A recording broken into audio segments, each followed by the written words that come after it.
Buenos días, amigos congresistas. Ahora dicho, Buenos días. estamos ya en el inicio de nuestro congreso Pluma y Arroba 2025 con muchas ganas, porque en esta ocasión vamos a tener 4 días de congreso. Un día online, que será en línea, ya que es un congreso que empezó llamándose En torno a la lengua y ahora ya es un congreso STEAM, patrimonio, cultura, humanidades digitales, ciencia, tecnología, todo lo que es el ámbito educativo. Ya tenemos un grupo en el que vamos a abrir el programa y voy a ir llamando para que inmediatamente entréis, desarrolléis vuestra ponencia, quedará grabada y podamos hacer el calendario que tenemos previsto para hoy. Empezamos, 9:30, un poquito de pérdida de tiempo. Antonia Cascales, preséntate, inicia tu presentación. Buenos días a todos y bienvenidos a estas jornadas. Mi presentación versa sobre... A ver, ¿se puede ver ahora? Sí. ¿Se Sí, puede ver? correcto. Sí, Vale. sí. Mi presentación versa sobre la evidencia científica y la inteligencia artificial para la inclusión de la discapacidad. Aprovechando la presentación que ha hecho nuestro querido José, la inteligencia artificial a día de hoy hace muchos... no sé si me permite pasarlo. Eso parece que daba una dificultad. Ayer hicimos pruebas. Deberás pasarlo con tu... No sé si los botones de derecha e izquierda. ¿Ahora lo veis que lo estoy pasando? Ahora, venga. Ahora sí. Aprovechando la presentación que nos ha hecho nuestro querido José sobre la importancia de la inteligencia artificial y todos aquellos beneficios, aunque también tiene desventajas, del uso de la inteligencia artificial, sobre todo para la recogida de datos en el caso de las personas que tienen algún tipo de discapacidad. Y de eso va a versar mi presentación. Es muy breve, voy a hablar de la educación inclusiva, de la inteligencia artificial y cómo la inteligencia artificial favorece la inclusión, mejorando la accesibilidad de la comunicación, la personalización del aprendizaje, la participación social, el apoyo al profesorado y para finalizar unas conclusiones. En cuanto a la educación inclusiva, se define como un proceso de transformación del sistema educativo para eliminar las barreras que limitan a la participación. Actualmente nos encontramos en un modelo social donde no se postula tanto a la persona con la discapacidad, sino que es el entorno discapacitante el que incapacita, el que le impide a la persona acceder a toda suerte de recursos, entre ellos el entorno social y, por supuesto, el entorno educativo. La diversidad social se suma o se entiende como una parte natural de la heterogeneidad propia del ser humano y de la sociedad y corresponde al sistema educativo adaptarse a esa heterogeneidad, no es al revés. En este sentido, la inteligencia artificial nos ayuda, dado que se reconoce como un sistema o sistemas computacionales capaces de realizar típicamente por las personas y que requerían la labor de las personas y que ahora, pues mediante algoritmos, pueden favorecer determinados procesos y técnicas avanzadas de procesamiento de la información que ayudan, en este caso, a las personas con la discapacidad. El uso pedagógico de la inteligencia artificial, que es lo que nos trae aquí, entendemos que el valor de la IA en educación reside en utilizarla pedagógicamente y adaptada a las necesidades y al contexto en el que nos desenvolvemos, teniendo presente que nosotros vamos a formar a personas con que se integren o que se desarrollen de forma autónoma en la sociedad a la que pertenecen, es decir, aquí y ahora. No hablamos del año 2023 ni hablamos del año 26 o 27, que seguramente el desarrollo de la inteligencia artificial evolucionará de una forma distinta a la que tenemos ahora.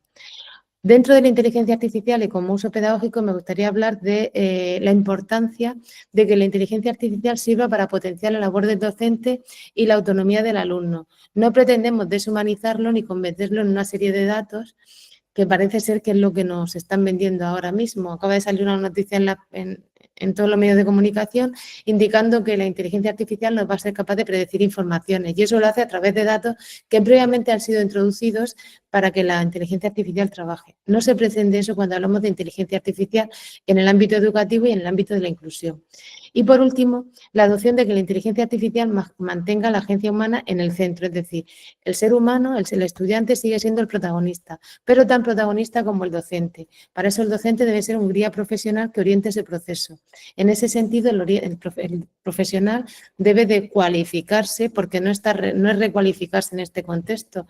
No estamos formados en inteligencia artificial, sino que nos vamos a formar. Pues dicho eso, la IA para la inclusión la vamos a abordar desde 4 perspectivas. Una mejora de la accesibilidad y la comunicación, una personalización del aprendizaje y apoyo educativo, una participación social en el desarrollo emocional y autonomía y, por último, apoyo al profesorado en la toma de decisiones educativas. Respecto a la primera aporte, en la mejora de la accesibilidad, la inteligencia artificial nos proporciona avances significativos en la eliminación de barreras de acceso, dígase para discapacidades sensoriales, para discapacidades motoras. Existen muchísimas, incluso las prótesis que tenemos hoy en día nos hacen accesibles determinados aspectos que antes eran imposibles o impensables. Lo mismo sucede con las discapacidades motoras. Las personas pueden beneficiarse de toda suerte de interfaces y de toda suerte de investigaciones que existen respecto a la inteligencia artificial. También hablamos de la realidad virtual y la realidad aumentada, que con la inteligencia artificial se potencia esas vías de acceso al aprendizaje y a la socialización académica, sobre todo en aquellas discapacidades intelectuales o referidas a la salud mental. Y, por último, nos permite adaptar los materiales. La provisión de toda esta suerte de materiales, como puede ser la descripción de las imágenes, la grabación, el recrear o el participar con los alumnos en aquellas situaciones que han tenido dificultad. Otro de los aspectos interesantes es la personalización del aprendizaje y apoyo activo. La inteligencia artificial ofrece medios más dinámicos y escalables en este ajuste fino de la enseñanza. Es decir, antes pretendíamos integrar a los alumnos, ahora pretendemos incluirlos, pero que además ahora tenemos herramientas para que esa inclusión de los estudiantes no sea individualizada, sino que sea personalizada, es decir, ajustado a la persona. ¿Qué herramientas tenemos? Pues tenemos herramientas de retroalimentación inmediata y adaptada. En tiempo real vamos a ver qué está haciendo el alumno y en qué medida repercute su aprendizaje. Plataformas adaptativas de aprendizaje. Nos favorece la evaluación inclusiva y multimodal. Ya no vamos a requerir una única prueba de evaluación, sino que podemos obtener los conocimientos por parte del profesorado de que el alumno ha alcanzado los objetivos, ha desarrollado las competencias pertinentes a través de toda esta suerte de herramientas. Y, por último, cada vez más en más auge es la inteligencia artificial relacionada con la neurociencia educativa, que es un campo que me imagino que en sucesivas ediciones profundizaremos en él. En cuanto a la participación social, desarrollo emocional y autonomía, en este punto es interesante decir que la inteligencia artificial favorece o proporciona una serie de herramientas creativas que favorecen el desarrollo de habilidades. Dígase los robots. Si hace unos años la robótica era esencial en el campo educativo, actualmente con toda una suerte de aplicaciones basadas en inteligencia artificial nos permite que ese robot se ajuste a las necesidades de los alumnos. Estamos hablando de alumnos que tienen, por ejemplo, un trastorno del espectro autista, alumnos que tienen depresión, estudiantes que tienen dificultades de relación, estudiantes que tienen algún tipo de TOC. Es interesante en ese sentido. En cuanto a los agentes conversacionales, es otra forma para relacionarlos. No vamos a utilizar la inteligencia artificial como hoy en día está mucha gente utilizándolo como un psicólogo en casa que me da respuestas ajustadas a las necesidades que yo le pido y a veces no tiene los conocimientos suficientes porque estamos en una fase incipiente del desarrollo de la inteligencia artificial, pero sí que existen agentes conversacionales que nos ayudan en un momento determinado a aquellas personas que tienen un TOC, siempre y cuando la aplicación, o en este caso el recurso, esté bien definido. Si lo utilizamos de forma incorrecta nos puede llevar a situaciones que no son adecuadas. Se está dando muchos casos actualmente de estudiantes que recurren a la inteligencia artificial como si fuese un psicólogo y lo que le hace el psicólogo es proporcionarle, como es un sistema algoritmo que no está perfeccionado para este campo todavía, lo que hace es repetir las situaciones que padece la misma dolencia o la misma necesidad, la misma discapacidad que ellos, que en ocasiones de salud mental, por ejemplo, no es lo más aconsejable. La participación activa por parte del estudiante y del facilitador o en este caso el docente que le ayude a integrarse de forma social, socioemocional y dotarle de autonomía, insisto, para la sociedad a la que pertenece, es decir, el aquí y el ahora. Monitorización activa en tiempo real, qué está haciendo el alumno, qué queremos que haga, en qué momento falla, cómo lo podemos solucionar. Luego hablamos de facilitadores. Los facilitadores yo ya peino ganas, como diría una profesora mía, y siempre he oído decir que todo este tipo de herramientas van a acabar con el profesorado. No es cierto, aquí seguimos y creo que seguiremos unos cuantos años más. Es decir, que este mantra lo podemos eliminar por parte del equipo docente, que al final somos los que prestigiamos esta profesión. Y como facilitador... Antonia, disculpa un minuto. Un minuto, paso. Autonomía y empoderar, ¿vale? En cuanto al profesorado, apoyo para el profesorado, detección temprana y no vamos a sustituir al profesor, como hemos dicho. Y para concluir, voy a decir que la inteligencia artificial transforma aspectos clave de la educación inclusiva, que es necesario hablar de la efectividad y la evidencia a largo plazo, saliendo del paso del efecto novedad que tenemos ahora mismo. Es necesaria una cualificación pedagógica del profesorado, analizar o revertir la brecha digital y la equidad, buscando situaciones contextualizadas apropiadas, escalables y sobre todo a bajo coste. Y por último, los riesgos que tiene la inteligencia artificial, que son sesgos algorítmicos y sobredependencia. Y eso cada día se ve más en las aulas, incluso en la vida social. Para finalizar he puesto una serie de referencias. Gracias por escucharme a esta velocidad y yo con esto termino. Buenas jornadas. Venga, muchas gracias y perdonad las prisas, ya lo hemos explicado, esos aplausos y eso que hacéis que sean con iconos. Muy bien, Óscar, adelante, Óscar Gómez. ¿Qué tal? Buenos días, encantado de saludar. Yo os voy a presentar un pequeño proyecto que hemos desarrollado que se llama Eres una vez una IA que enseñaba a contar historias, en colaboración con mi compañero Inmaculada Bautista, que ahora mismo se encuentra en el cole y no ha podido encontrar quien la sustituya para poderse conectar. Espero que se pueda conectar a lo largo de la mañana. Bueno, nosotros nos planteamos dentro de... Disculpad que voy rápido, que me he ido justo al revés. Nos planteamos dentro de lo que es la formación del grado en magisterio desarrollar un proyecto donde integremos la inteligencia artificial porque forma parte de la vida de nuestros estudiantes y no podemos negar la evidencia y el avance. Por lo cual partimos de determinados prolegómenos en los cuales la inteligencia artificial para los futuros maestros nos ayuda a optimizar procesos, a que sigan desarrollando su creatividad, a personalizar el aprendizaje, porque es una herramienta que, como bien decía Antonia, nos va a ayudar o nos puede ayudar incluso a individualizar determinados procesos. Y dentro de las demandas que nos revierten desde los centros, pues lo hemos considerado una herramienta interesante para formar a los estudiantes, a los futuros docentes y desarrollar en este caso ese trabajo de los elementos interdisciplinares, de esa educación, de esa formación en valores, de todos esos elementos, los saberes transversales. Por lo cual, sin entrar mucho en detalle teórico, decidimos implementar una experiencia creativa basada en la elaboración de cuentos ilustrados a través de herramientas de IA generativa, porque aunque nuestros alumnos tienen una alta percepción sobre su dominio competencial y sobre cómo utilizan la IA, pues siempre es necesario una formación, siempre es necesario un perfeccionamiento. A partir de ello utilizamos el modelo instruccional ADIE y sus 5 fases para desarrollar el proyecto, que es lo que os voy a contar, el que hemos hecho y el que hemos desarrollado y llevado a cabo. Partimos de una fase de análisis donde lo primero que hicimos fue identificar el nivel de competencia digital de nuestros estudiantes. ¿Por qué? Porque como futuros docentes necesitan saber cuál es su punto de partida en cuestión de digitalización. Y a partir de ahí empezamos a identificar cómo de familiarizados están con las herramientas, descubriendo que, que ChatGPT es un amigo íntimo, muy cercano y muy confidente, pero que fuera de las habituales del día a día, presentaban carencias, lagunas, no las conocían y se basaban en aquellas de acceso más sencillo como Gemini, como ChatGPT o como Copilot. A partir de ello, pasamos a la fase del diseño del producto, porque al fin y al cabo trabajamos dentro de un modelo competencial y necesitamos formarles en las propias competencias del grado universitario. No buscamos aprender por aprender, sino aprender bajo un contexto, bajo una utilidad y que lo puedan implementar en sus centros educativos y en su desarrollo profesional.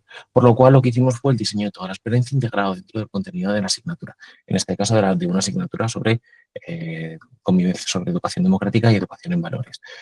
Diseñando los objetivos, las herramientas y las sesiones completamente dentro del diseño curricular, para así darle un sentido lógico y completo y que sea un complemento y un desarrollo de su formación docente y no tan solo una actividad aislada dentro de la formación.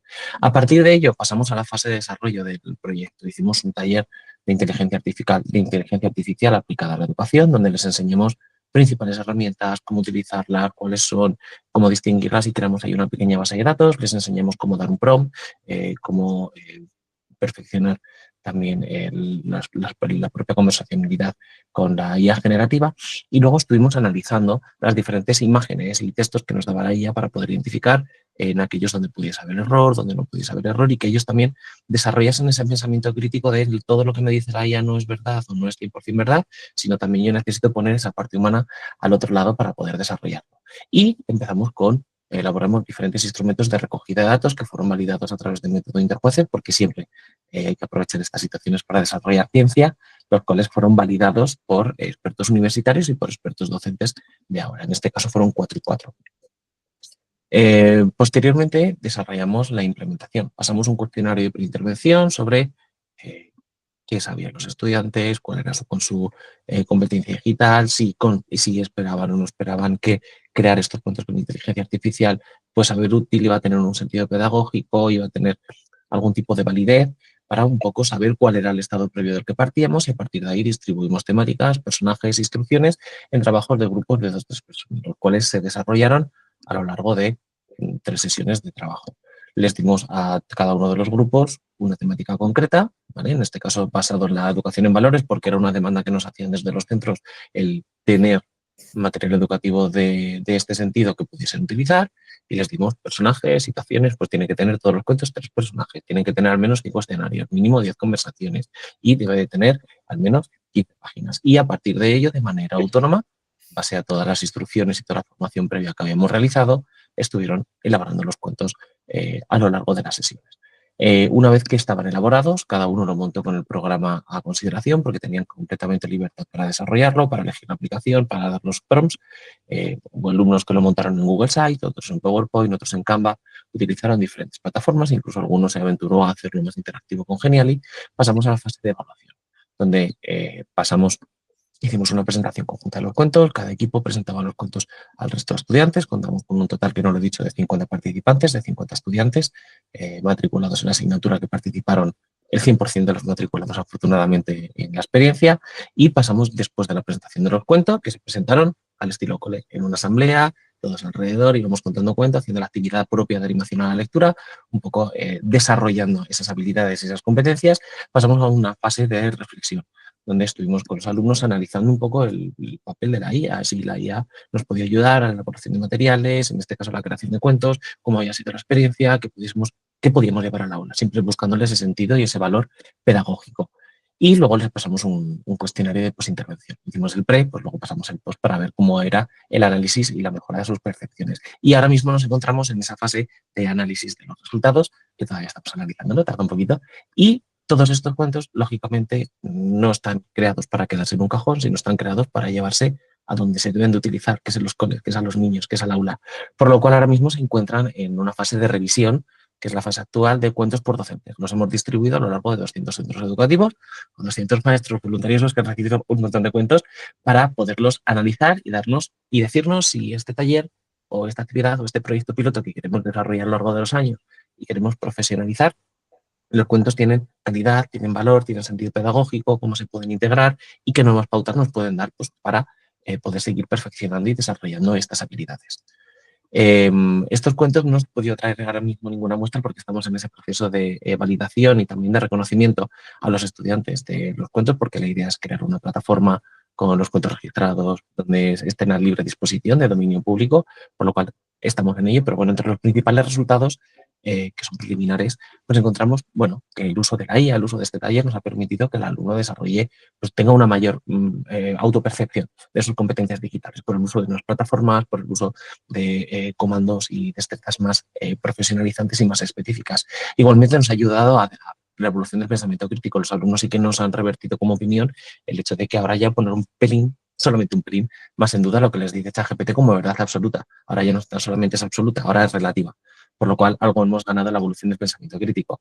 Igualmente encontramos alta calidad narrativa y visual en los productos finales porque han perfeccionado mucho las imágenes, la narrativa, han sido capaces de adaptar el lenguaje de los diferentes cursos, porque han sido cuentos que hemos elaborado desde la edad de 3 años, primer curso de segundo ciclo de educación infantil hasta sexto de primaria, por lo cual hemos visto que la narrativa está muy ajustada y han sido capaces de adecuarlo a las edades, así como se ha demostrado también a lo largo del proyecto pues esa valoración positiva, tanto por parte nuestra como por parte de los centros, que agradecen el material, agradecen la participación y lo consideran como una herramienta muy válida y una gran transferencia y conexión entre universidad y mundo real, y así como ese trabajo colaborativo, esa autoría compartida, que tenemos muchas dudas de que hubiese esa capacidad de poder compartir, de que fuesen capaces de trabajar colaborativamente, por lo cual ha sido un buen resultado. Y con esto, y creo que ajustado a tiempo, José, os tengo hasta aquí mi presentación. Esperamos dentro de muy poquito poderos compartir todos los resultados finales, tanto los físicos de cuentos como los propios científicos.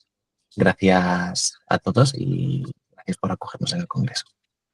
Bueno, da gusto la disciplina que tenéis. Estamos enamorados de haber conseguido esta disciplina en las ponencias de rigor y estos resúmenes. Nicolás Campodónico está por aquí.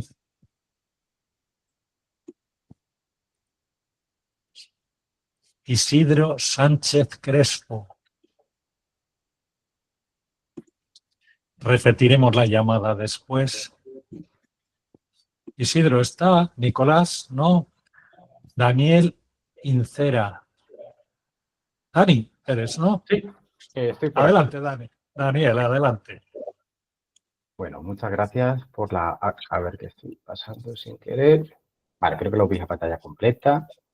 Bien, bueno, pues voy a presentar un poco el proyecto que he estado desarrollando durante este curso. Bueno, en primer lugar, quería agradecer al Congreso por la invitación a participar. Mi nombre es Daniel Íncera y vengo a presentaros un proyecto sobre recreación de casos clínicos con pacientes simulados para el desarrollo de competencias en evaluación, diagnóstico e intervención en psicología. Antes de comenzar a explicaros un poco en qué ha consistido el proyecto, me gustaría contextualizar de dónde surge la idea de generar un proyecto de tal magnitud.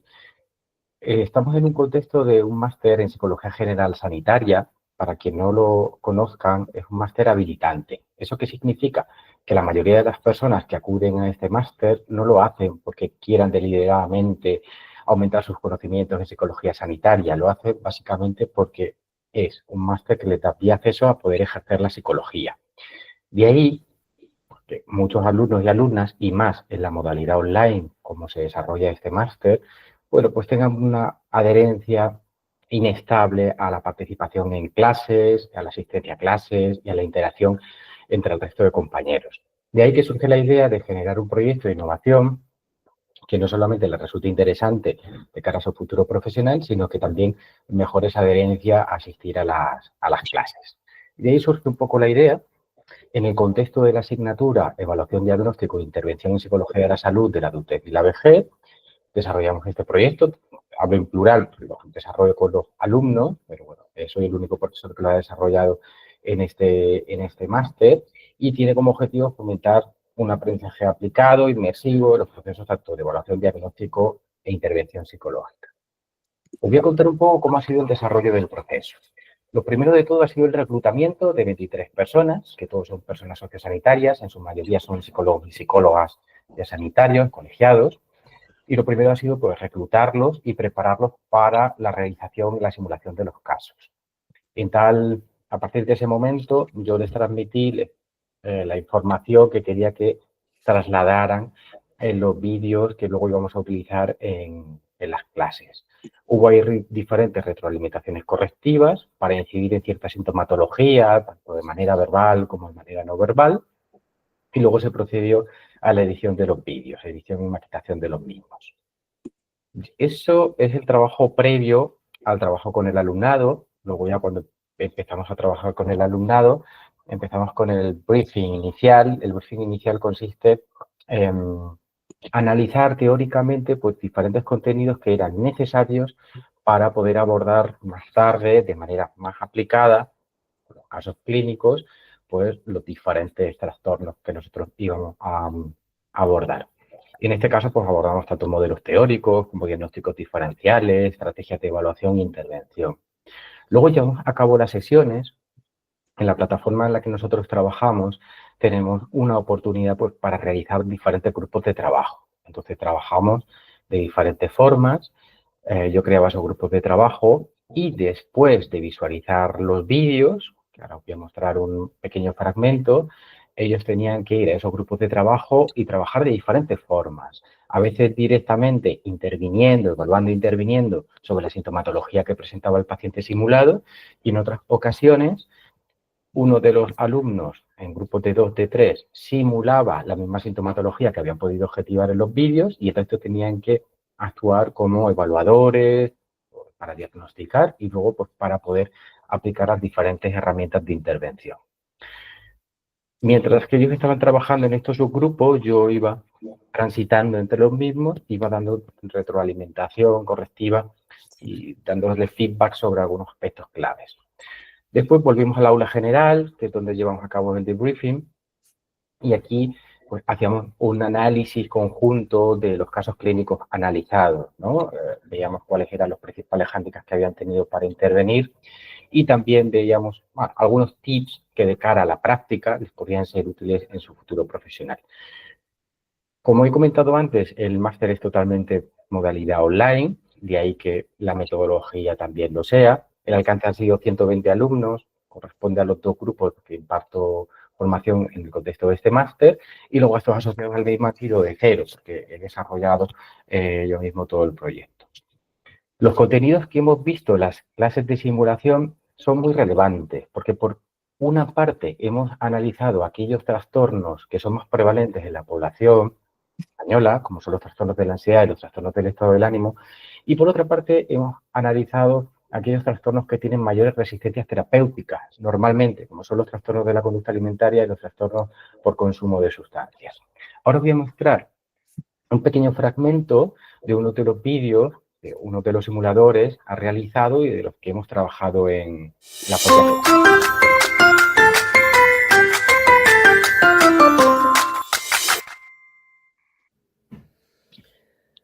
Lo que queríamos conseguir no solamente es que los simuladores hicieran un relato de los principales síntomas que los alumnos podían objetivar, sino que también los pudieran escenificar, como en este caso se le pidió a la simuladora pues, que escenificara diferentes sintomatologías, lo cual resulta un poco más complejo y tiene que ver también con esa observación conductual que normalmente podemos hacer in situ en una consulta real.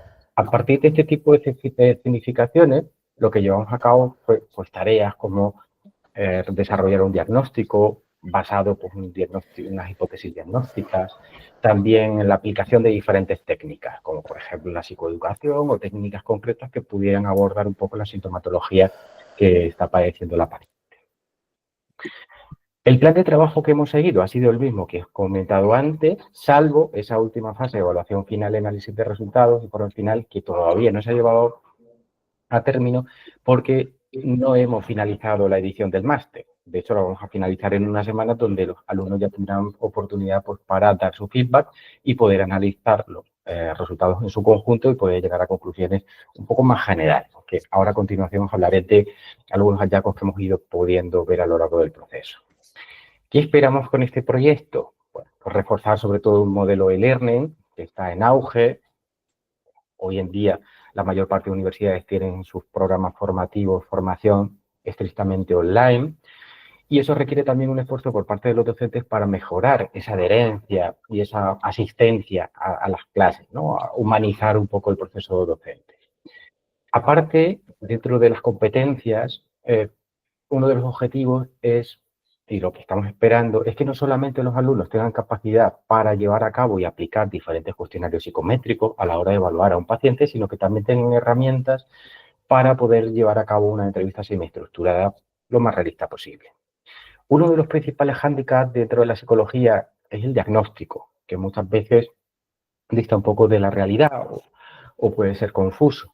De ahí que hemos dado mucha importancia a no solamente realizar un buen diagnóstico, sino a realizar todos los pasos del diagnóstico, sino mejorar la generación de hipótesis diagnósticas, llevar a cabo un buen diagnóstico diferencial y, por supuesto, llegar a ese diagnóstico final ya adecuadamente justificado. Una de las carencias que me indicaban los alumnos y que siempre en todas las ediciones del máster me refieren son las dificultades a la hora de verse en la práctica, ¿no? Ellos necesitan recursos y quieren, por tanto, tener a su disposición una gran cantidad de herramientas, de técnicas psicológicas que le ayuden a abordar pues, aquellas disyuntivas que se van a encontrar en su futuro profesional próximo. Por tanto, también esperamos que tengan una mayor destreza a la hora de aplicar todas esas estrategias de tratamiento. Y qué mejor que en esta asignatura que precede a la asignatura de práctico que van a tener en los próximos meses, donde pueden replicar y aplicar en un contexto real ya todos los conocimientos pues, que van a ir adquiriendo. ¿Cómo vamos a valorar la efectividad del proyecto y la impronta que ha quedado en los alumnos? Pues a través del Simulation Effectiveness Tool, es un cuestionario que va a analizar pues, tanto el pre-briefing como el escenario, como el debriefing que hemos comentado anteriormente. Todavía no tenemos datos finales, porque como he mencionado, estamos casi finalizando la edición del máster, pero sí que hemos podido observar que en algunos grupos ha aumentado la asistencia a clase en más de un 50%, lo cual es bastante significativo. Tenemos que ver todavía la relación directa con la realización de este tipo de proyectos docentes. Y por mi parte, pues nada más que decir, no me quería enrollar mucho más, simplemente contar un poco qué es lo que he ido haciendo a lo largo de este curso, en el contexto de esta asignatura del máster. Aquí os dejo mi correo electrónico, pues si queréis hacer cualquier pregunta o queréis seguir profundizando en alguna de las cuestiones que he comentado. Y nada, que muchísimas gracias por vuestra atención. Genial, qué disciplina. Rellamamos a Nicolás Campodónico. Rellamamos a Isidro Sánchez Crespo. Si estos colegas no se incorporan, los tiempos aumentarán de 10 a 11, 12 minutos. Si luego nos apretamos, bajarán a 8. Así andaremos. Rocío González, que sí creo que está en la sala. Por aquí estoy, José. Bueno, pues voy a ver si comparto esto.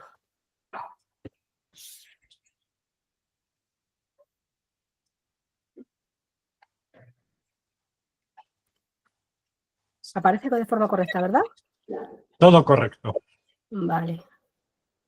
Ahora me faltará ver cómo pasarla, cómo pasabais. Lo han hecho la mía, ¿no? los anteriores, lo han hecho. Que te expliquen. Desde la suya. Ahora me pasa, ¿verdad? Sí. Vale, Correcto. genial. Bueno, buenos días a todos, compañeros, de nuevo. Bueno, pues hoy os estoy escuchando con mucha atención y pues yo os voy a presentar una pequeña ponencia en relación pues con lo que es la innovación, pero ahora vista pues desde otro ángulo.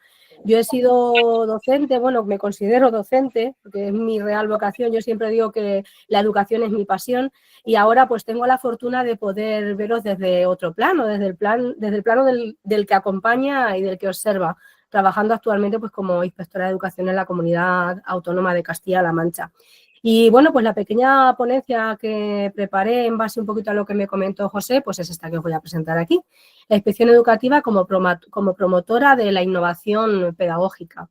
Y después de haber con él participado en muchísimos proyectos a lo largo de muchísimos años, yo no sé ni cuántos años hace ya que nos conocemos, con las recién llegadas pizarras digitales en aquel momento y con luego todo lo que se ha ido posteriormente incorporando al panorama educativo, al final, tras tantos años de experiencia y tras tantos años de pisar las aulas, llego a la conclusión de cada vez más y con más potencia de que el maestro realmente es lo que más importa en el aula. Como os he puesto aquí, lo que el maestro es importa más que lo que enseña. Y, por supuesto, nosotros ahora, o en mi caso yo, desde el plano que tengo ahora profesional, pues tengo una visión y un compromiso específico con intentar marcar una diferencia en cómo se acompaña a los centros educativos. Porque bajo mi punto de vista, yo creo que también cada vez más bajo el punto de vista de la inspección a nivel de órgano, pues no nos debemos limitar exclusivamente al control, sino por supuesto promover ese cambio pedagógico, metodológico y acompañar a nuestros alumnos sobre todo hacia una educación que sea más inclusiva y más conectada con los retos del siglo XXI, con nuestra famosa Agenda 2030, con los Objetivos de Desarrollo Sostenible y adaptándonos a una sociedad cada vez más diversa y en la que, pues al final, cada alumno precisa una atención mucho más específica de la que posiblemente hace unos años fuera necesaria.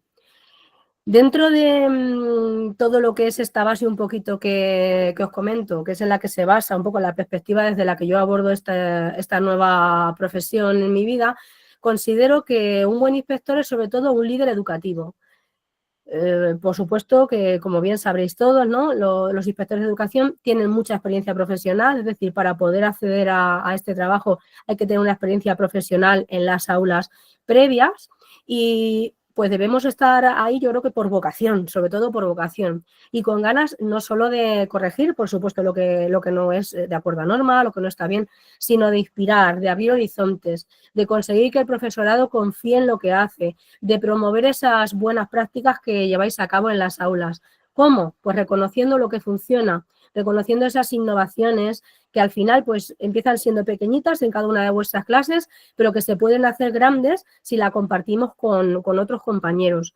Yo para hacer esto, generalmente con mis centros, como sabéis, entiendo que lo tendréis en más comunidades, pero bueno, en Castilla-La Mancha hacemos uso de la plataforma de Microsoft Teams. Yo lo primero que abro o que intento conformar siempre que empiezo con nuevos centros son unos canales y unos equipos ahí compartidos, donde por supuesto cada centro tiene su espacio, pero también hay un espacio compartido entre centros que imparten las mismas enseñanzas.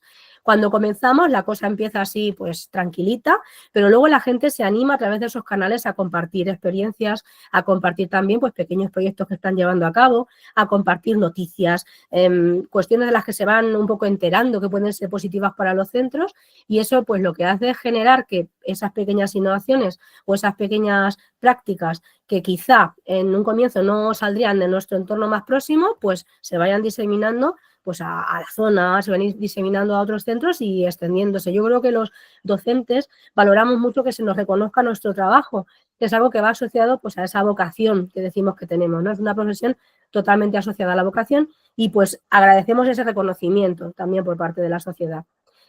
También desde esta profesión entiendo que es muy importante generar confianza, es decir, crear un clima de colaboración en el que la cercanía sea la base, que no consideremos que estamos, por supuesto, por encima de nadie, sino que estamos ahí para escuchar, especialmente a los equipos directivos, que son los transmisores de la información genérica del centro, pero también a los docentes. La importancia de que la inspección educativa, de que los inspectores entren a las aulas, vean las prácticas reales de aula que realizan los docentes, acompañen y escuchen.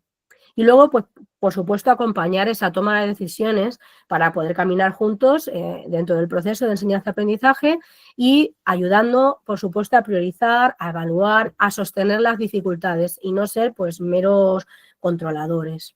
Entonces, es interesante promover un liderazgo que sea compartido, donde, por supuesto, que en el sistema jerárquico que tenemos en la educación, pues cada uno tenemos pues nuestro margen de responsabilidad también y nuestro margen de acción dentro de las funciones que tenemos, pero donde compartamos, por supuesto, todo lo relacionado con este avance en el aprendizaje y en la mejora de los centros.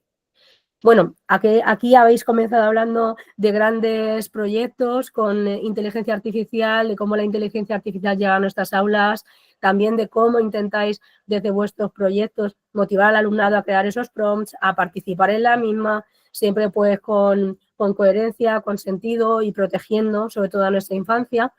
Y dentro de pues, también la inteligencia artificial, como bien sabéis, pues tenemos nuestras famosas metodologías activas reconocidas en nuestras leyes de educación, tanto en nuestra LOE como en su modificación posterior, los LOE, que os voy a contar de la metodología STEAM, aprendizaje cooperativo, aprendizaje basado en proyectos, gamificación, de todo esto, pues vosotros sois grandes expertos, lo lleváis día a día al aula, pero yo una vez más quiero llevarme esta ponencia a la figura realmente importante para poder llevar a cabo toda esta innovación, tanto en metodologías activas como en todo lo que habéis comentado vosotros, dándole especial relevancia una vez más al docente, porque la verdadera magia, como os he puesto por aquí abajo, pues no reside en la metodología, sino en quién la aplica, es decir, en quién es la persona que está al frente del aula, en cómo transmite a través de sus valores, de sus ganas de seguir aprendiendo, en esa ilusión que se transmite solo con nuestra forma de comportarnos, nuestra forma de mirar a nuestros alumnos y que hace que cualquier herramienta y cualquier metodología realmente cobre sentido.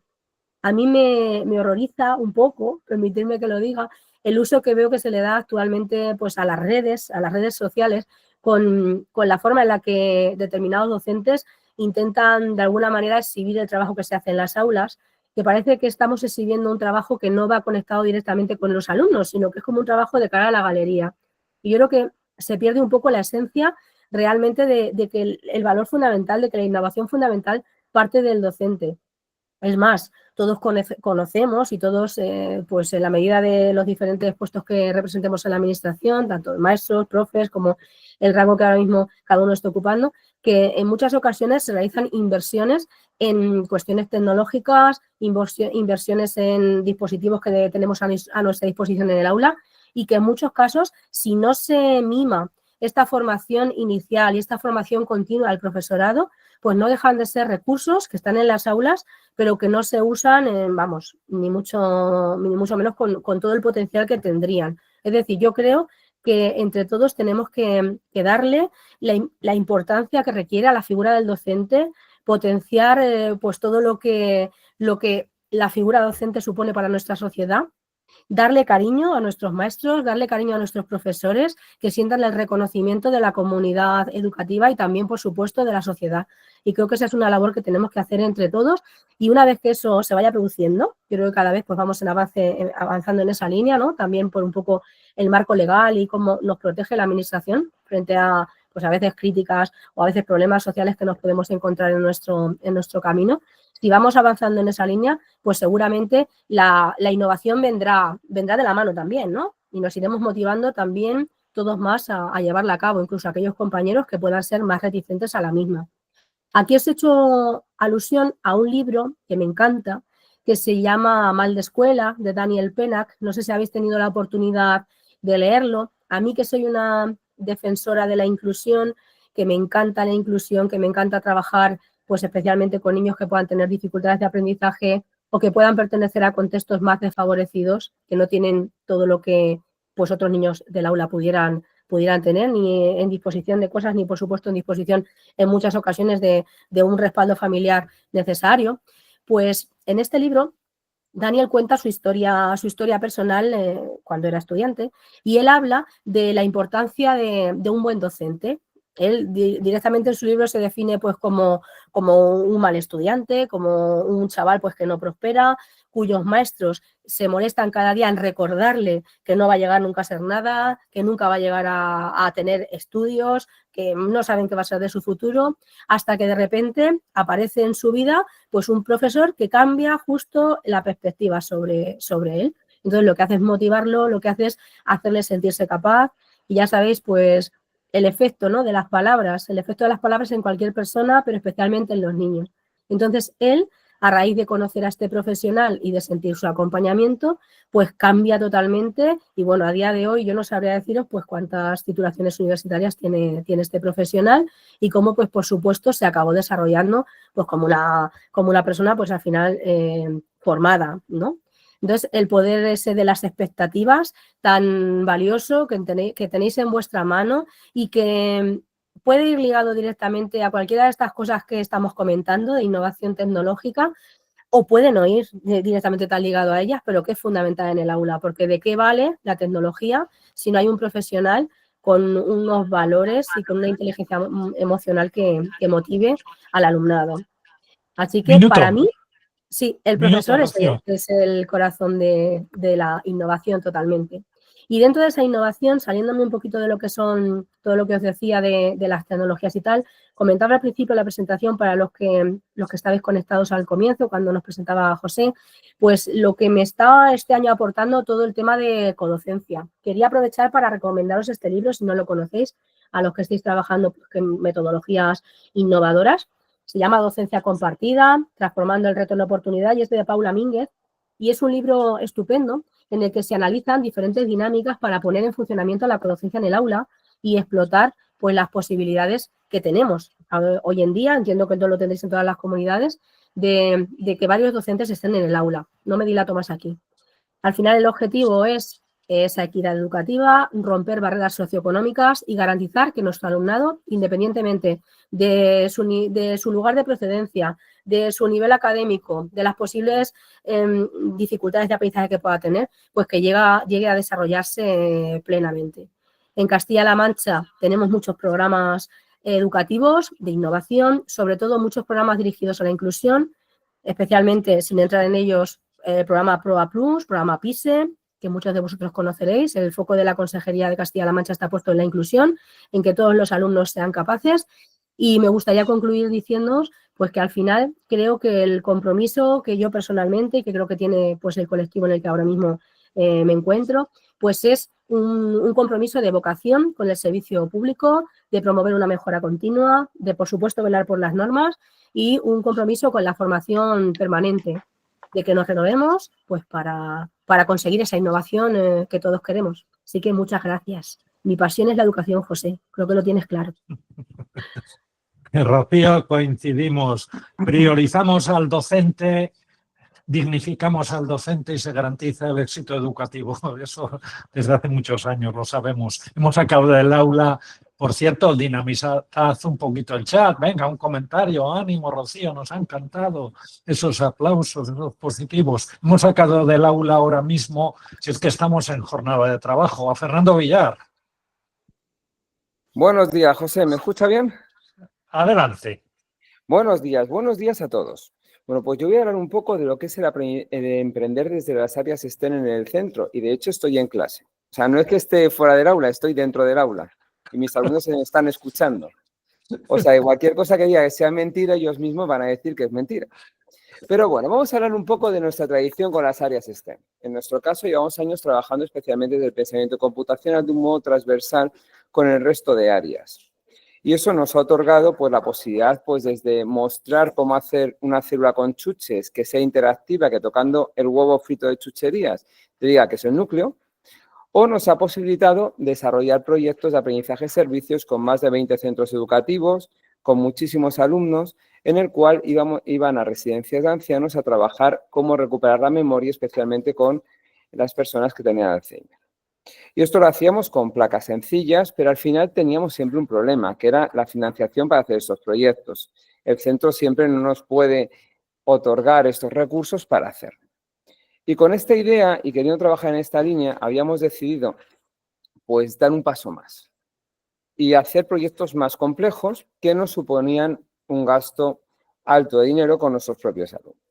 Y de ahí viene lo de trabajar la competencia de emprendimiento, que es algo que llevamos años trabajando. De hecho, en quinto y en sexto simulábamos habitualmente, bueno, no lo he dicho, no me he presentado, perdóname, José, con las prisas, soy Fernando Villar, soy docente del Colegio San Ramón y San Antonio, además soy profesor de universidad. De hecho, creo que tengo a mi coordinadora del Máster TIC de Nebrija, creo que está por ahí también, Beatriz, a mi antigua directora, Zulma, creo que él está por aquí. Entonces, son cosas que hacemos habitualmente y doy clase en quinto y en sexto de primaria. Pues lo que decía era trabajar la competencia del emprendimiento y siempre solíamos simular los pasos para crear una sociedad limitada con los alumnos y que viesen que no es algo que yo hago de un modo sencillo, exigían estudios de mercado y cosas parecidas. Y en esto nos topamos con el proyecto de Aprender a Emprender, de la Fundación Ibercaja. Y con ello dijimos, ¡hala, qué buena excusa tenemos para montar una cooperativa con nuestros alumnos y tener un sitio donde vender nuestros productos, que os voy a enseñar nuestro producto final. ¿Veis estos llaveros? ¿Los veis? Tienen el logo del colegio y tienen las manos, ¿vale? Y estos llaveros, pues, serán nuestro producto final inicial. Y con ello lo que queremos es conseguir dinero para este año desarrollar un proyecto de aprendizaje-servicio con el Colegio San Rafael de Educación Especial, que le tenemos aquí al lado, y dotarles de material para que puedan trabajar de un modo más efectivo con sus alumnos y de un modo más divertido que les pueda ser significativo. Replicar parte de lo que teníamos ya hecho para las residencias de ancianos, porque es algo muy sencillo. Secuenciamos un cuento, si lo ordenamos, automáticamente el ordenador nos reproduce el cuento. Si está mal ordenada la secuencia del cuento, pues obviamente el ordenador no lo hace. Y esto nos llevó a que primero teníamos que diseñar un logo. De hecho, os voy a poner la página web aquí. Teníamos que diseñar, poner el nombre, teníamos que hacer nuestro logo. Como veis, este logo, lo que hemos hecho ha sido coger y digitalizarlo. No sé si estáis viendo. ¿Sí? Si escucháis ruidos que están acabando la evaluación inicial. O sea, no os preocupéis por eso. Se ve todo muy bien. Y lo que hicimos fue por los diferentes pasos de crear una cooperativa, estatutos y demás. Pero fijaros en lo interesante de la imagen que estáis viendo. Ese logo utilizamos inteligencia artificial, pero no para plagiar, copiar o hacer estas cosas que muchas veces nos pasan y estamos recibiendo trabajos hechos íntegramente con inteligencia artificial, sino para adaptar nuestros bocetos del logo a lo que queríamos. Como veis, las manos están ahí. Y fijaros en la imagen de la derecha. ¿La veis? ¿Qué madera es? Esa madera es la parte de abajo de una caja de fresas. Y el resto de maderas también son recicladas todas y están cortadas con la cortadora láser. ¿Y esto cómo lo hicimos? ¿Tenemos el centro de cortadora láser? No.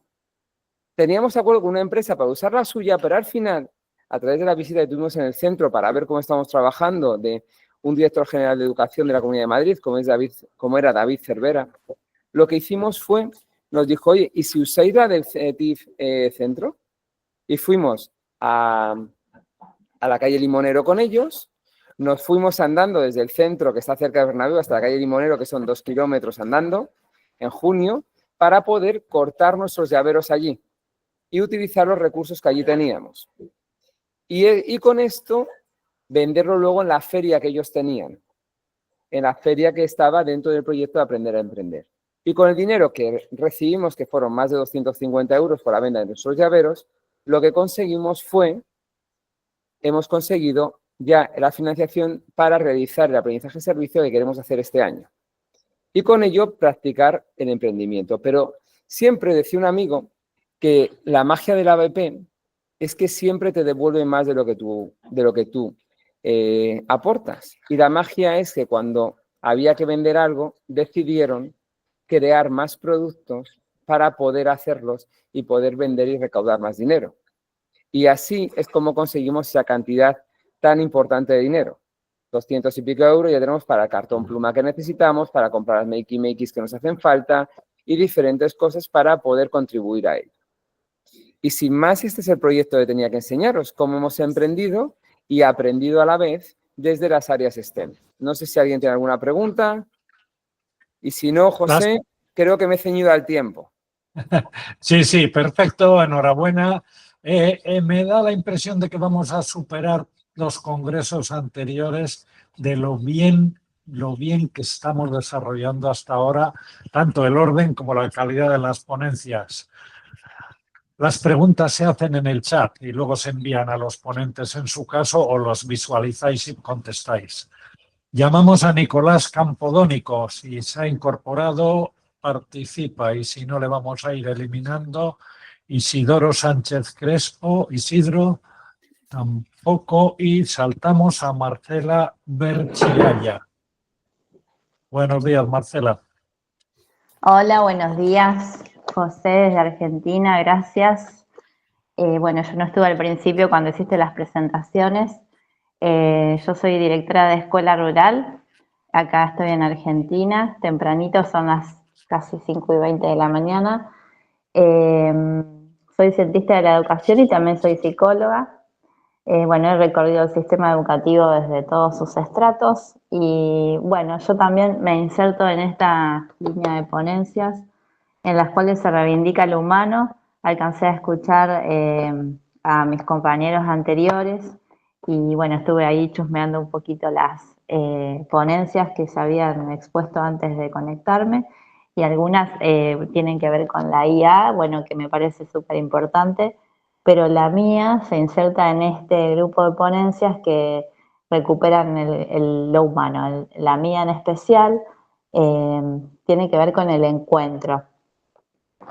Un poquito esto surge cuando yo me inserto como directora de escuela rural y las escuelas rurales en Argentina tienen como que está la escuela rural y la escuela urbana. Realmente todavía no somos como parte del sistema con las lógicas propias de las escuelas grandes. La escuela en la cual yo soy directora tiene 70 alumnos, pero hay escuelas mucho más chiquititas de 8, 5, 2 y en algunas épocas del año se quedan sin matrícula. Lo que yo vengo a abordar son las veladas, que son actos escolares. Yo acá lo estuve rastreando como que encuentro y descubro que tienen que ver con la tradición escolar latinoamericana. No sé si, bueno, en España a lo mejor tienen algún dispositivo similar. Las veladas en las escuelas rurales son muy esperadas, es un evento anual que se hace a la tardecita noche, donde las poblaciones rurales, digamos, es a veces el único evento que tienen en el año. Las familias enteras se preparan para este encuentro. Entonces, bueno, yo cuando me inicio como directora rural, me encuentro con esta tradición y en algún momento, a los primeros años, era como una carga para mí porque no le veía el sentido pedagógico que yo creía que debían tener. Se trabajaba mucho en lo que era la venta de buffet, de alimentos, ir a vender comida, ir a comer y mostrar espectáculos y la carga de que estos espectáculos sean como para entretener a las familias. Si bien está bueno el encuentro y la pertenencia y la presencia de la familia en la escuela, no me parecía que mi función sea la de entretener. Entonces, bueno, lo aproveché a mi favor, esto de que era un dispositivo histórico o un espacio histórico. Creo que en ese momento no era un dispositivo, sino que lo fui cambiando yo con mi práctica. Era un evento esperado que tenía reconocimiento en la comunidad, que tenía historias de siempre relatar, no, porque en las veladas de antes se hacía esto, siempre se hizo lo otro. Y poquito a poco le fuimos introduciendo pequeños cambios, pequeñas lógicas de trabajo y se transformó la velada como un dispositivo, así como lo entiende Foucault, entre otros, Agamben, que esto sí lo voy a leer. Foucault, por ejemplo, lo define como un entramado heterogéneo de discursos, instituciones, normas, prácticas, saberes que configuran modos de subjetivación.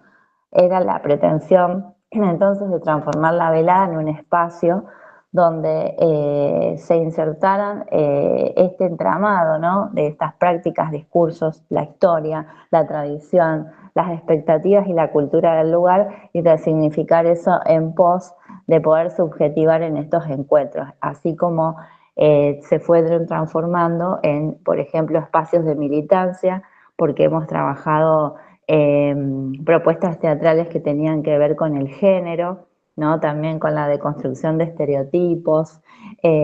Nosotros acá en Argentina tenemos la Ley de Educación Sexual Integral, que nos permite abordar en las escuelas estos contenidos de modo legal, por así decir, y sin entrar en cuestiones de conflicto con las culturas de las familias y más que nada en zonas rurales donde hay estereotipos muy arraigados de lo que debe hacer el hombre, de lo que debe hacer la mujer, de lo que deben hacer las niñas y los niños.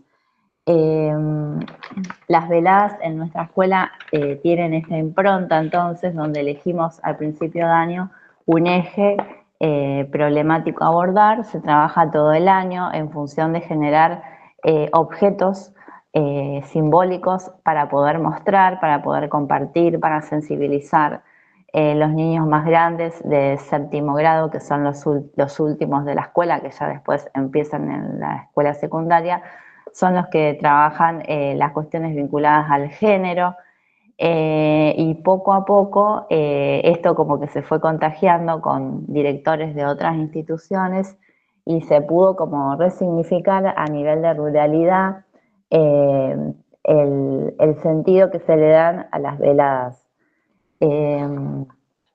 Algunos autores que yo menciono en la ponencia, por ejemplo, el Lila Pinto, que trabaja el concepto de la escuela relevante. Creo que esta propuesta se inserta en esta lógica. También Rivas, que habla de la innovación educativa. Creo que también, a pesar de ser algo que hace más de 100 años que se viene aconteciendo en las escuelas, la velada escolar, podemos hablar de innovación en este dispositivo que es antiguo. Nos permite insertar también el rediseño pedagógico situado porque obliga a los docentes a salirse de lógicas que no los convocan a desafíos, sino que acá es como decir, bueno, a ver este año qué podemos ofrecer, que podemos mostrar, cómo podemos movilizar a nuestra comunidad. Estoy mirando acá el conteo que me puse. Y bueno, estoy acá. Y cierro con este párrafo. Es que las veladas, digamos, se vinculan con la innovación educativa y abordar esto de la viabilidad en contextos diversos, porque también está el proyecto de convocar a escuelas urbanas y mostrar cómo la velada, ¿no? Este acto escolar que se da a la noche, que se da un día sábado, puede permitir ser una usina de militancia y de transmitir otro tipo de prácticas y de discursos en una instancia de encuentro del lazo humano y de la presencia de la familia. Bueno, esa sería la experiencia que yo quería contarles. Muchas gracias. Muchas gracias. Esta experiencia del ámbito rural, extrapolable también aquí a España. Muy novedoso y nos interesa. Esas veladas deben ser magníficas. Vamos a ver si está Bruno Barraco. Sí, hola, ¿me escucháis? Hola, Bruno, estupendo. ¿Qué tal? Estoy aquí. Buenos días a todos. Yo voy a compartir pantalla, espero hacerlo bien. Si no, os voy a ir contando. A ver, es que Google Meet no lo conozco mucho. Contadme, por favor, José, si lo veis. Sí, sí, compartes perfectamente y se Muy te bien. oye perfectamente. Adelante. Pues me alegro muchísimo. Yo soy Bruno Barraco, me comunico con todos vosotros y quiero felicitar a la organización, a ti en particular, por una organización tan personalizada y a la vez tan efectiva y dar la bienvenida y la alegría a que haya gente de tantas partes de España, incluso del mundo. Yo soy medio argentino, como la compañera que acaba de hablar, pero os hablo desde España, desde la Universidad Rey Juan Carlos, en Madrid. Yo soy profesor de odontología y hemos hecho una actividad que quiero compartir con vosotros con la profesora María Carrillo, también de la Universidad Rey Juan Carlos, y la profesora Carmen Martín Carreras Presas de la Universidad Europea de Madrid. Todo en el ámbito de la odontología y lleva por título Aprendizaje-Servicio en la universidad como herramienta para sensibilizar sobre salud bucodental en la juventud. Creo que se ha hablado un poco antes porque me he podido sumar unos minutos antes, ya se ha hablado un poquito de aprendizaje-servicio, pero me gustaría incidir en qué es lo más importante o qué caracteriza este tipo de actividad. El aprendizaje-servicio es una metodología docente que combina en una sola actividad el aprendizaje académico y un servicio a la comunidad. Es lo que lo caracteriza, un servicio a la comunidad, a la sociedad, que también ayuda a que los estudiantes puedan estar formándose. La idea central, por lo tanto, es que los estudiantes aprendan mientras ayudan y ayudan mientras aprenden. Es un aprendizaje intencional, no es un voluntariado, esto tiene que estar incluido en las guías docentes, alineado con los objetivos de la asignatura y el estudiante va a desarrollar, mientras realiza el aprendizaje-servicio, va a desarrollar competencias académicas y profesionales, va a saber hacer, saber ser, saber comunicar, etcétera. El objetivo es que se alcance, se desemboque en un servicio real, con un impacto social. El alumnado va a responder a una necesidad auténtica, como vamos a ver en este caso, de la comunidad. Y tendrá que haber un beneficio tangible para terceros, no solo un ejercicio simulado. Por lo tanto, es un intercambio enriquecedor. Además, a las universidades el aprendizaje-servicio da sentido práctico y ético al aprendizaje y conecta a la universidad con el mundo que la rodea, que también a veces es algo que tenemos que fomentar, el hecho de que las universidades formen parte de ese todo que es la sociedad. Por lo tanto, en nuestra actividad Realizamos o diseñamos un aprendizaje-servicio orientado a la promoción de la salud oral infantil mediante una campaña educativa sobre el consumo de bebidas carbonatadas, del cual os voy a hablar ahora un poquito más.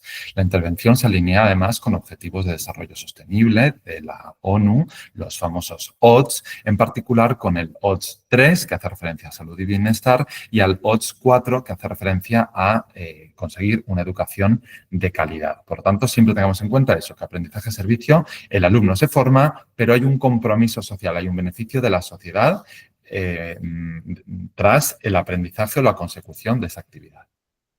Este proyecto busca promover una cultura de salud bucal en adolescentes, en chicos, chicas de 12-15 años, a través de una campaña educativa que aborda los efectos nocivos del consumo de bebidas carbonatadas en la salud dental. Eso es un problema, aquí hay gente de diversas disciplinas, pero a nivel odontológico es un problema de primer orden. Estamos hablando de lesiones irreversibles en dientes permanentes que nos deberían acompañar toda la vida desde edades muy tempranas. Hay una explosión del consumo de todo tipo de bebidas que no sean agua y leche, porque todas son erosivas, pero podéis imaginar que a medida que son carbonatadas o azucaradas, ácidas, van a llevar a este tipo de desgastes que vemos aquí, que suponen una pérdida de la anatomía de las piezas, de las molares de los dientes y pueden en ocasiones ser francamente dolorosas.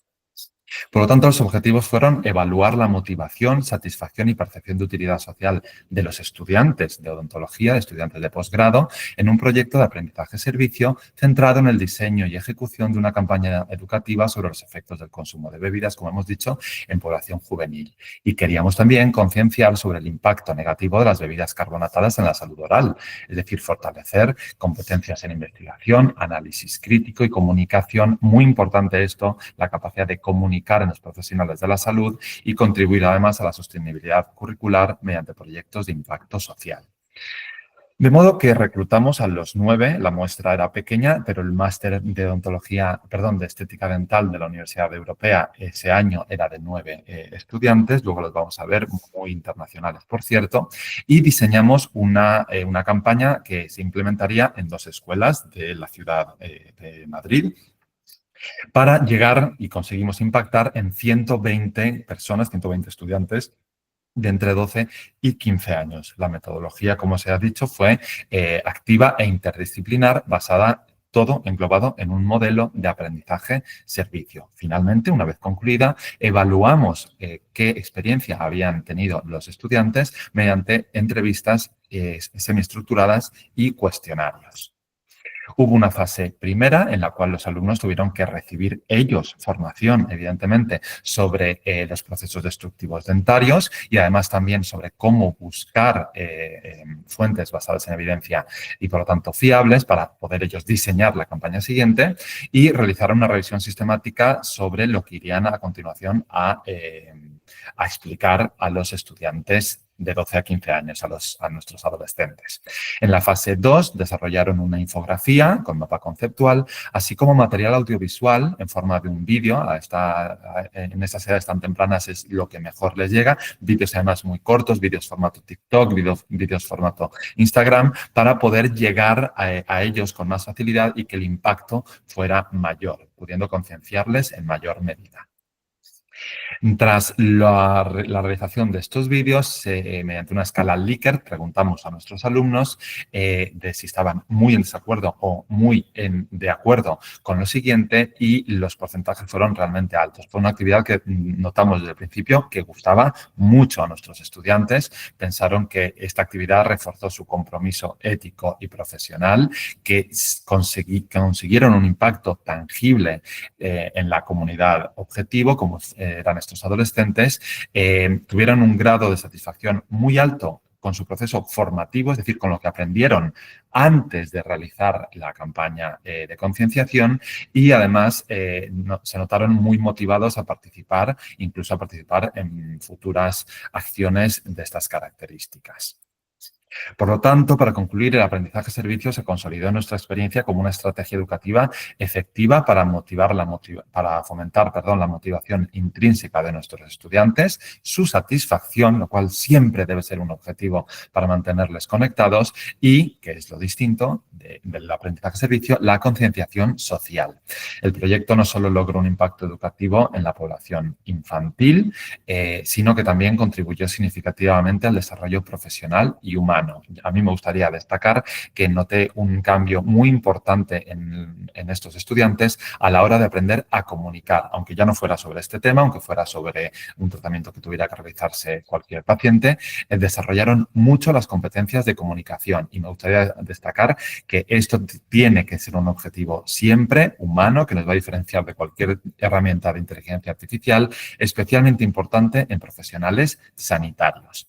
Quiero volver a agradecer la organización. Ojalá el año que viene estemos aquí de vuelta. Estos son los estudiantes y profesores con los que desarrollamos esta actividad. Había de Perú, de Chile, de Bolivia, de México, de Italia, de Uruguay y de Costa Rica. Por lo tanto, además fue una unión cultural entre nuestros estudiantes y los adolescentes. Concluyo. Muchísimas gracias, José. Seguiré atento al desarrollo de la jornada y quedo a disposición para cualquier pregunta que pudiera haber luego.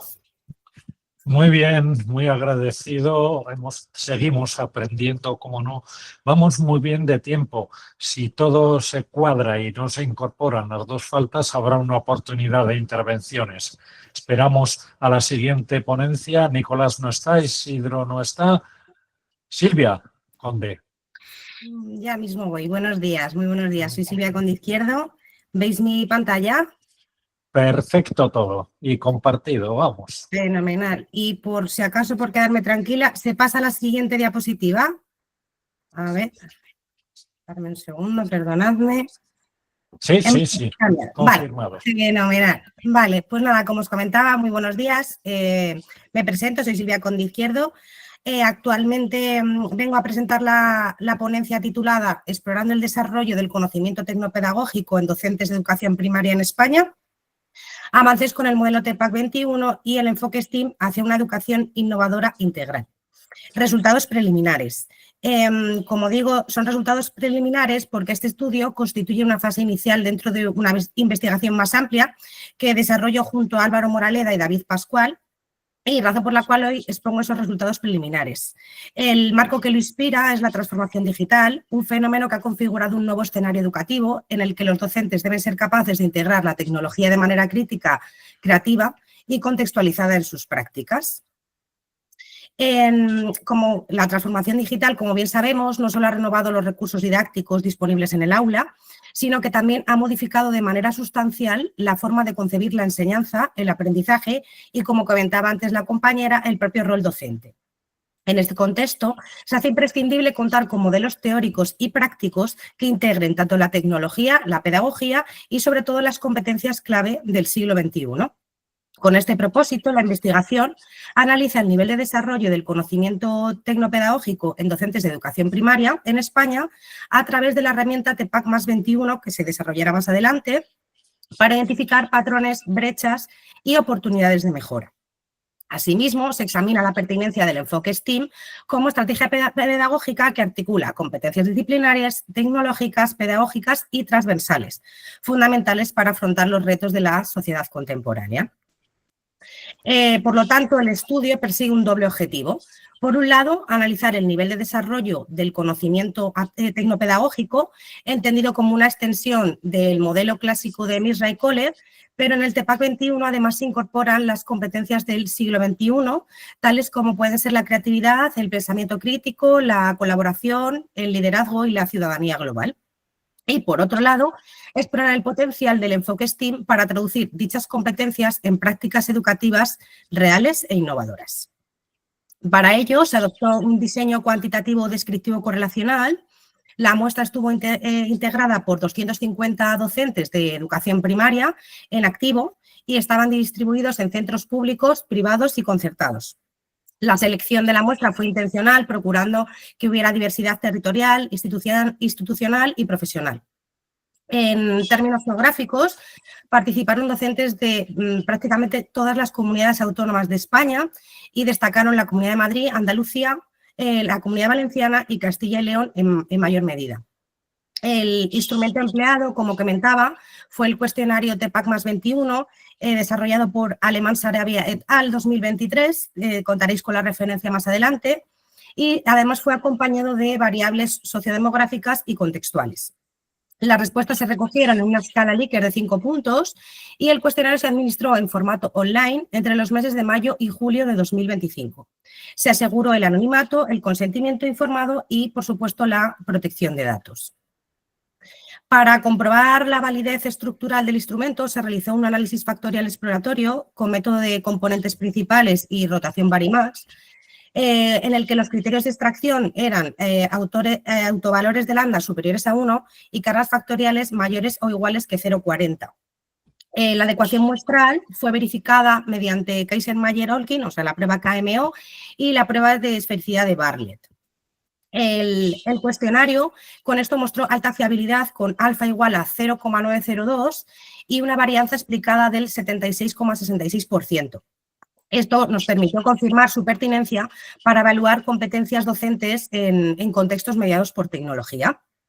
Y además, de forma complementaria, se calcularon estadísticos descriptivos y se aplicaron pruebas paramétricas de comparación de medias, como este de Student y ANOVA, y todos los análisis se realizaron a través de SPSS. Este análisis factorial exploratorio reorganizó las subescalas en 5 dimensiones claramente diferenciadas, siendo ellas el conocimiento del contenido disciplinar, el conocimiento pedagógico, el conocimiento tecnológico pedagógico del contenido y las competencias del siglo XXI. Estos resultados descriptivos y comparativos mostraron niveles medio altos en todas las dimensiones y la media más elevada correspondió al TEPAC, que es el conocimiento tecnopedagógico aplicado al contenido, y sin embargo la más baja fue la de las competencias del siglo XXI. En cuanto al análisis por género, a través de TED-Student se revelaron diferencias significativas únicamente en TEPAC, con valores superiores en hombres. Las demás dimensiones no mostraron diferencias relevantes.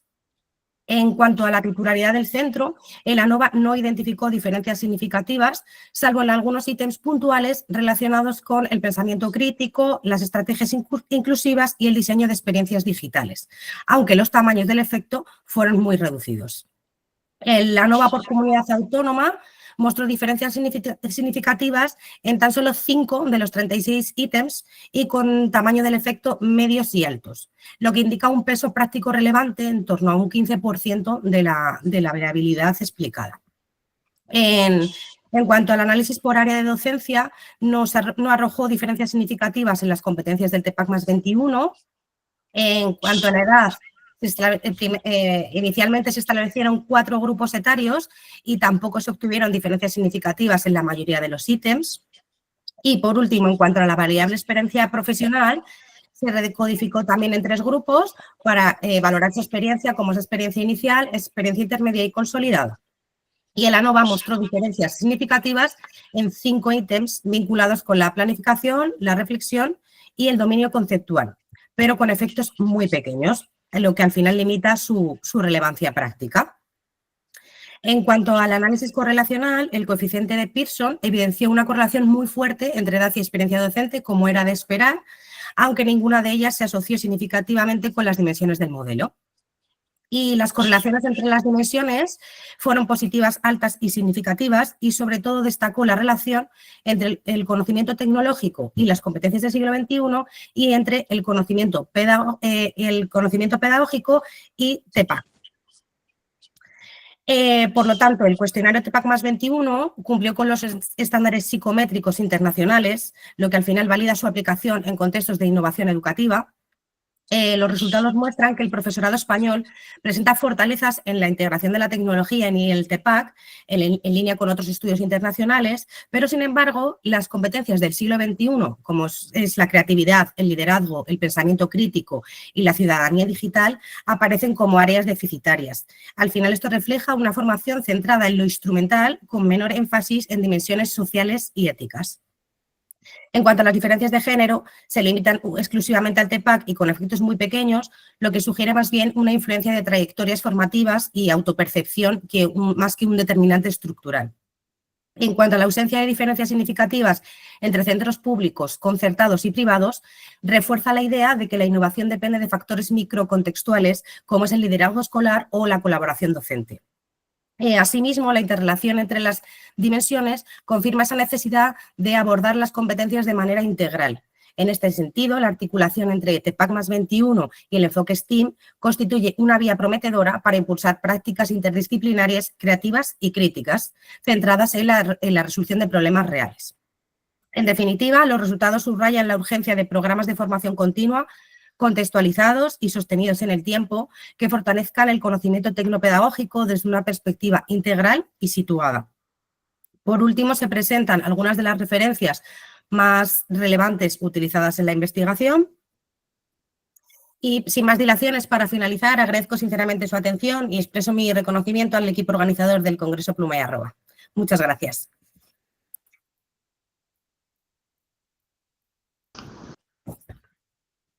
Estupendo, estupendo. Vamos muy bien. Me Muy preocupaba bien.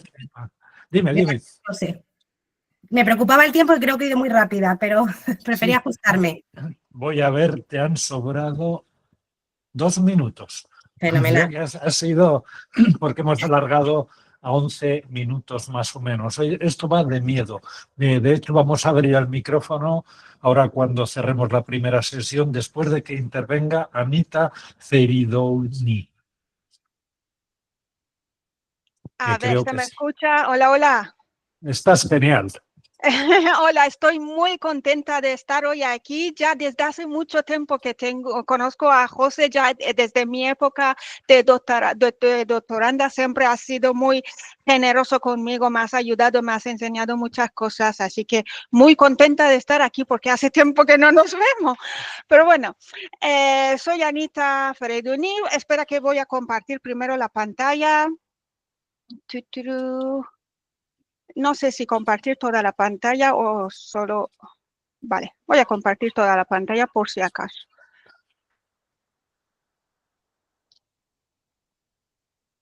Vale. Estamos. Tendrás que ver la ventana de la presentación, activarla, donde tenga la presentación. Desde vale, arriba... Voy. Ole. Ahora ¿Sí? Está perfecto. Adelante, adelante. Perfecto. Bueno, pues voy a presentar rápidamente los resultados de un proyecto de innovación que hemos llevado a cabo en el Máster de Docencia Superior Universitaria en la Universidad Internacional de La Rioja y está centrado en el desarrollo de habilidades digitales críticas con un enfoque en el marco europeo DICOM EDU y en las prácticas de educación abierta. Voy a poner, tengo siempre costumbre de poner un vídeo porque soy muy visual y estos segundos de vídeos nadie me quita. Son las demás.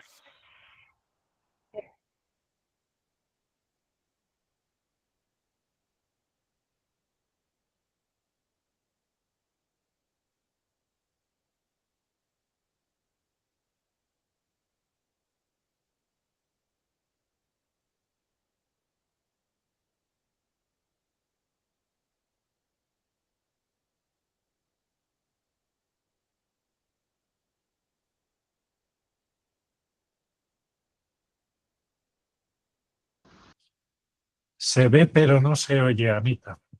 Vale. Vale, pues si no se oye ya, de todas formas ya termino. Así que paso de diapositiva. Es que había seleccionado lo de audio de fondo, no sé por qué no se oyó, da igual. El punto de partida es, claro, la cuarta revolución industrial en que estamos, la irrupción de la inteligencia artificial que siempre se habla, todo conlleva, saber manejarse con el entorno digital, nos hace pensar que el profesorado necesita competencias digitales que lo que estaba comentando ahora Silvia, más allá de técnico instrumental, y deben ser más críticas, reflexivas, con un enfoque pedagógico. Aunque existen marcos, bueno, referencias desde DICOMP Edu o referencias del marco de inteligencia artificial para docentes, para alumnos, para estudiantes, para centros educativos, en la universidad todavía se detectan ciertas carencias. Nuestro proyecto busca responder a esta brecha mediante, bueno, propuestas simples con portfolios, metodologías activas, educación abierta y además un componente de motivación clave, budget digitales de unir que los estudiantes podían compartir en sus redes sociales como un reconocimiento a su participación y su excelencia, en sentido que si consiguen en las tareas un mínimo de 9.70, un excelente, y que cumplan con todos los requisitos, pues se les mandaría este budget digital. Trabajamos principalmente con el marco europeo DICOMP Edu, en especial en área 6, que busca que el profesorado facilite las competencias digitales del alumnado. De hecho, desde la revisión de las bibliografías que hemos consultado, se ha notado que es el área que menos se trabaja desde el ámbito educativo, especialmente en la universidad. Los completamos con OpenEdu, que pone en el foco la educación abierta, recursos compartidos, colaboración en ciencias abiertas y etcétera. Y de este modo pasamos de una visión instrumental a una visión más amplia, crítica. Los objetivos, pues mejorar la competencia digital docente, especialmente en el área 6, que hemos detectado que más necesidad hace falta, promover prácticas de educación abierta, potenciar autonomía y tan importante autorregulación del aprendizaje y evaluar el impacto y posteriormente ya se compartirá. El proyecto se ha desarrollado en 3 fases principales, como siempre, un diagnóstico inicial, la intervención con metodologías activas colaborativas, casos prácticos, infografías, un taller de tecnologías emergentes y que ya conlleva también uso de ePortfolio y etcétera, y todo esto con esos budgets digitales que hemos hablado que reconocen la excelencia académica con un gran impacto, por supuesto, en la motivación de los alumnos. Rápidamente, visto que, José, tenemos tiempo, enseño rápidamente un poco ePortfolio. Se está viendo, ¿no? Se ve. Vale, bueno, pues es la portada. Desde aquí, pues, por ejemplo, se pueden los cuestionarios de Europass, DICOMP, Edu, de manera automática pueden los docentes, tanto universitarios como de otros niveles. Bueno, Europass ya se centra más en la competencia digital de la ciudadanía, que es la competencia digital también de los estudiantes, y DICOMP, Edu, competencia digital de los docentes, que te mandan un informe con las propuestas también de en qué áreas tienes que ir mejorando. Y también acredita que hay píldoras informativas súper interesantes. Luego en videodiarios aquí compartimos trabajos de los estudiantes y aquí yo tengo unos cuantos vídeos que os recomiendo mirar. Luego comparto en el chat el enlace. Hay un vídeo que os recomiendo muchísimo que es la IA en la narrativa visual. Es un vídeo que gustó mucho a los compañeros y comparto tutorial de esto aquí. Y bueno, los estudiantes, aquí está su espacio más abajo, donde comparten sus propuestas y sus reflexiones, episodios donde ellos comparten sus podcasts que está tardando un poco, en fin. Aquí está el ePortfolio, vuelvo a la presentación.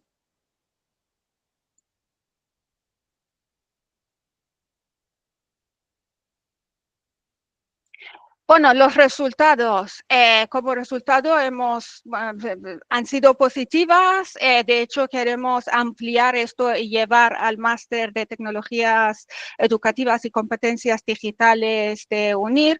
Hubo una mejora significativa de la competencia digital global con más de 0.94 puntos, con un impacto aún mayor en quienes, por ejemplo, han participado en el taller de tecnologías emergentes, cuatriplicaron sus competencias en comparación con los que pues, no participaron.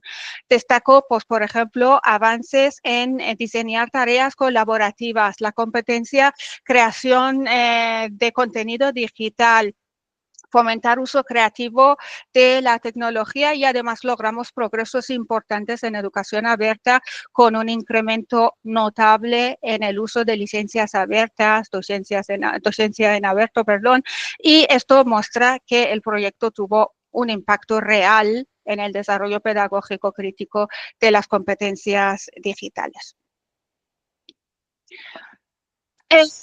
Al final, cuando combinamos metodologías activas y portfolios, sobre todo cuando se enfoca con el enfoque de autorregulación de los estudiantes, recursos reflexivos, herramientas interactivas, elementos catalizadores de la motivación, como pues, por ejemplo los budgets digitales, la competencia digital docente mejora de forma significativa. Y para terminar, la competencia digital docente no es no se centra solamente en la parte pedagógica, sino que hacerlo de manera, no se centra solamente en la parte instrumental, sino que hacerlo de manera pedagógica, crítica y transformadora.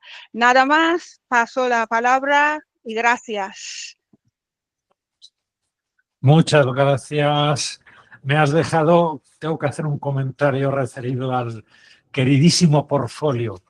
Yo que tanto éxito he tenido y estoy encantado, he tenido un fracaso inmenso con el portfolio. No consigo que los docentes tengan un portfolio personal donde no se pierdan ese certificado, un portfolio docente de trabajo profesional donde tengan la documentación, la compartan unido a la nube. Bueno, todo el discurso, el portfolio es fundamental y no consigo que los docentes tengáis buen portfolio. Se queda pendiente una formación en portfolio. Una cosa, José, hemos tenido una experiencia parecida en la docencia superior, si como tenemos también es una universidad internacional y tenemos perfiles diferentes, tenemos gentes de áreas de conocimientos distintos y algunos vienen con las competencias digitales básicas, aunque son expertos en su área. Entonces hemos experimentado una dificultad en este sentido, por lo que la propuesta ha sido, vale, yo como la profesora, administradora, han participado también otros profesores, en fin, que los profesores somos administradores de un espacio común, colaborativo, es un portfolio colaborativo reflexivo y resto de los alumnos colaboran a través de las entradas y todo esto se recopila en un portfolio colaborativo. Ahora hay alumnos más avanzados que quieren compartir su propio portfolio, pues también. De esta manera hemos conseguido mayor participación, incluso de los que pues le costaban un poquito más. Desde 2006 llevamos trabajando, 2006, daos cuenta, el portfolio digital. Lo conocimos en la Universidad de Poitiers y desde entonces me encantó, pero no conozco casi ningún profesor que tenga un portfolio ordenado, divulgado, que se enlace con las redes sociales, que se enlace con su trabajo profesional, con su vida personal. Muy, muy necesario, hablaremos de ello. Vamos a dejar unos minutos, micrófono abierto, para que hagáis el comentario que consideréis oportuno, aproximadamente 10-15 minutos, intervenciones breves. Adelante.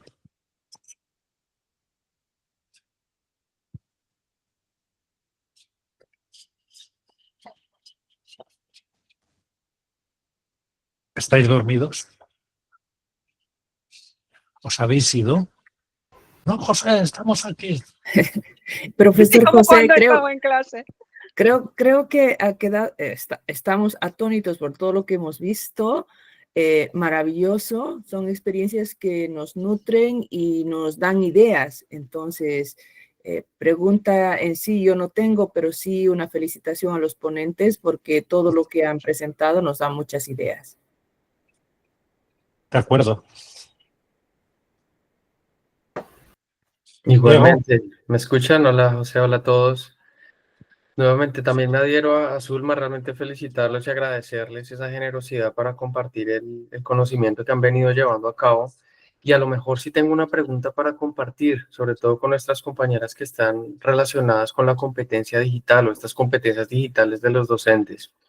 La pregunta es, ¿cuál de estas áreas, aunque Anita también nos mencionaba un área específica de su marco y demás, pero si desde la experiencia que han tenido, así como José decía, el portfolio me parece importantísimo, ¿cuál competencia digital docente consideran que puede ser transversal a esa competencia digital en macro? ¿Cuál consideran que podría ser esa que puede ser el talón de Aquiles para poder seguir desarrollando y fortaleciendo las competencias digitales de los docentes? Sin duda, Esteban. ¿Qué opinen otros? Sí, por mi parte igual, al final realmente es lo vinculado a lo actual y a esa revolución digital que tenemos, pero es que aparte es lo que realmente acoge esas competencias del siglo XXI. Entonces, si van ligadas, ahí pueden ser transversales e integrales.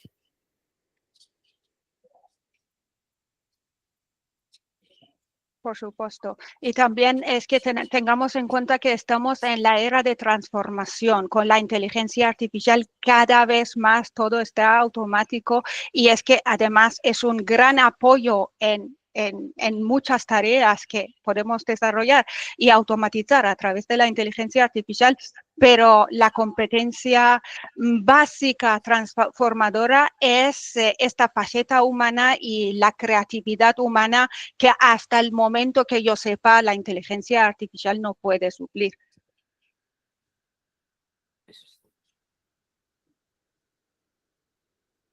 Vamos, colegas. Perfecto, muchas gracias. No sé si podría complementar algo al respecto de la pregunta.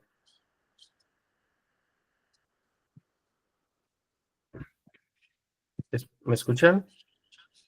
Adelante. Sí, así es. Muchas gracias, Silvia y Anita. De hecho, ahora lo pregunté porque despertaron en mí esa curiosidad, porque casualmente también el trabajo que he traído para presentar tiene directa relación con la competencia digital de los docentes. Y mi perspectiva con relación a de pronto cuál puede ser esa competencia transversal para trabajar en los docentes es efectivamente también me uno, Anita, con relación a pensar en el estudiante. Es decir, centrar nuestra atención en las características, en las necesidades, en los intereses de los estudiantes, seguramente nos puede ayudar a seguir fortaleciendo las demás competencias digitales, pero ya lo abordaremos de pronto más adelante cuando comparta también mi marco. Gracias. Un STEAM vivencial, experiencial, emocional, como es nuestro congreso a partir de mañana, es muy difícil transmitir la emoción en la pantalla, en el diálogo que tenemos, aunque lo hemos conseguido, pero esa experiencia vivida, compartida, aprendizaje, servicio, en STEAM tenemos todo. Y ahí se desarrolla una competencia digital viva, que llega al alumno, que se colabora, se entusiasma, se cree suyo, el alumno aprende de sí mismo. Es que, ¿cómo hago esto, profe? Ahora que me lo dices, yo creo que tú sabes mejor que yo. No hay respuesta a cómo lo hago hasta que él no haya investigado. Bueno, es un discurso amplio, así que vamos a, última oportunidad para intervenir. Y voy a hacer una cosa, simplemente, no me voy, seguimos sin hacer pausa, os vais al café, lo tomáis y seguimos. Voy a parar la grabación por un hecho. El informe que me va a generar la IA va a ocupar 30 folios y el vídeo, no os cuento, 2 teras. Luego eso no hay quien lo maneje, así que solo voy a parar la grabación, me hará el informe hasta aquí y